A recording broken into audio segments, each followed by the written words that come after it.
रंग महल ड्रामे की नेक्स्ट एपिसोड में आप देखेंगे हाजरा को तलाक देने के बाद सोहेल अगले दिन महापारा के पास जाता है। प्यार से उसका हाथ पकड़कर उसे बताता है, तुम्हारी शर्त पूरी कर दी है हाजरा को तलाक देकर। जिस पर महापारा कहती है, मुझे यकीन नहीं आप मुकर जाएंगे। सोहेल कहता है, ऐसे कैसे मुकरूंगा, सबके सामने कहा है। महापारा ये सुनकर कहती है, सबके सामने तो आपने ये भी कहा था, मैं आपको उकसा रही हूँ, अपनी तरफ माइल कर रही हूँ आपको। सोहेल महापारा की बात सुनकर गड़बड़ा जाता है, जिस पर महापारा कहती है, जब तक आप हाजरा को कानूनी तौर पर तलाक नहीं देते हम बात नहीं करेंगे।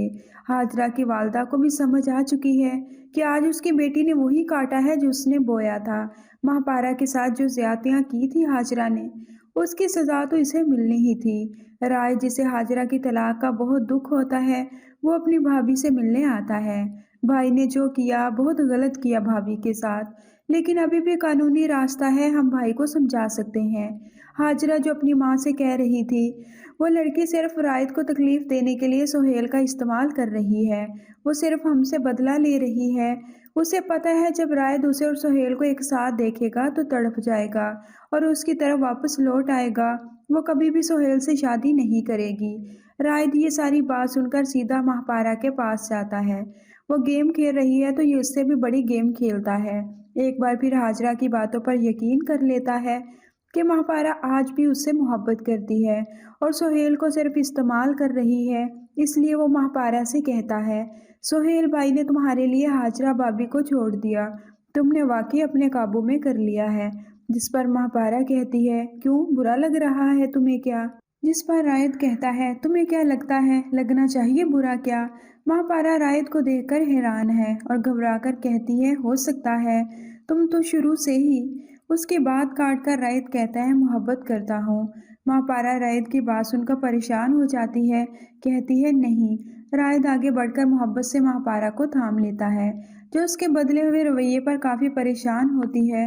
रायत उसे कहता है, सच तो ये है, मैं तुम्हारे बगैर तो जी सकता हूँ, लेकिन अगर मैं तुम्हें किसी और के साथ देखूंगा तो मर जाऊंगा। रायत की बात सुनकर महापारा एक लम्हे के लिए हिल जाती है, लेकिन फिर वो खुद को कंट्रोल कर लेती है। उसी वक्त सोहेल भी वहां आ जाता है और रायत की बातें सुन लेता है, जो महापारा को उकसाने की कोशिश कर रहा था। सोहेल आगे बढ़ता है और रायत को महापारा से दूर धक्का देता है और साथ ही रायत के मुंह पर एक थप्पड़ लगाता है। तुम्हारी हिम्मत कैसे हुई महापारा को ये सब कहने की? महापारा खड़ी ये सब देख रही थी। रायत चिल्लाता है सोहेल पर कि ये लड़की बेवकूफ़ बना रही है आपको। सोहेल उसे धक्का देता है, दूर रहो महापारा से, ये सिर्फ मेरी है और हम दोनों शादी कर रहे हैं।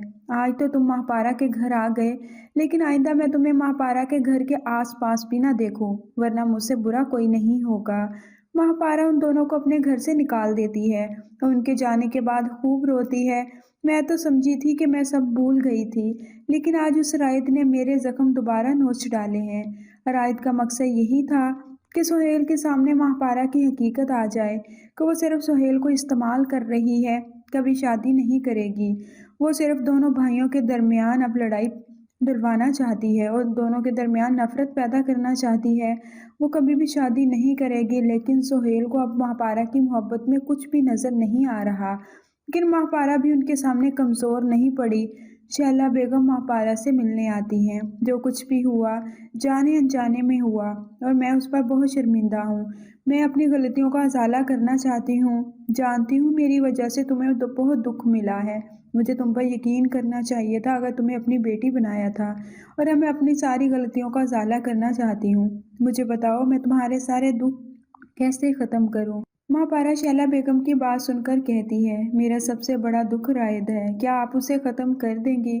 शैला बेगम महापारा की बात सुनकर काफ़ी परेशान हो जाती है कि उसने महापारा का बहुत दिल दुखाया है। वो तो उसके बेटे से बहुत ज़्यादा मोहब्बत करती थी, लेकिन जाने अनजाने में उससे बहुत बड़ी भूल हो गई। उसने महापारा जैसी मासूम और पाक लड़की पर इतना बड़ा इल्ज़ाम लगाकर उसे अपने घर से निकाल दिया।